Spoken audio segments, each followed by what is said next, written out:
Someone has been screenshotting private conversations and sharing them with people outside the group to stir up trouble about parking disputes and planning objections. And now actual neighbours won't speak to each other at the postbox. Welcome to The Fixer. I am Leah, and this week's query is as follows. Dear Leah, I'm admin of our street's WhatsApp group, and someone has been screenshotting private conversations and sharing them with people outside the group to stir up trouble about parking disputes and planning objections. Half the street has left the group, and the other half is demanding I find out who it is, and now actual neighbours won't speak to each other at the postbox. Running a neighbourhood at war. Dear running a neighbourhood at war. What's happening here?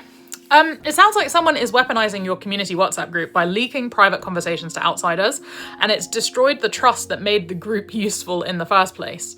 If half the street has left and the other half wants you to solve it, it sounds like you're stuck running an operation that you never signed up for. Now, I guess you can't prove who's leaking without becoming the kind of administrator that people totally feared when this all started, because you'd have to monitor and investigate and exclude. But if you do nothing, the group is going to die and the street is going to stay divided. So what you might like to try is, why don't you just shut down the current group and start a new one that has clear rules about confidentiality and imposes consequences when you break them. Sometimes you can't repair, you just have to rebuild.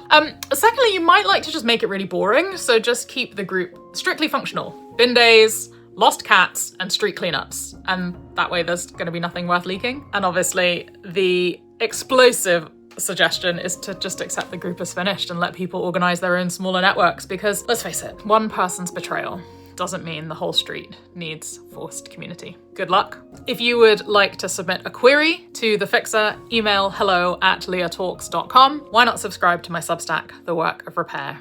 And obviously, I'd love to have a follow here.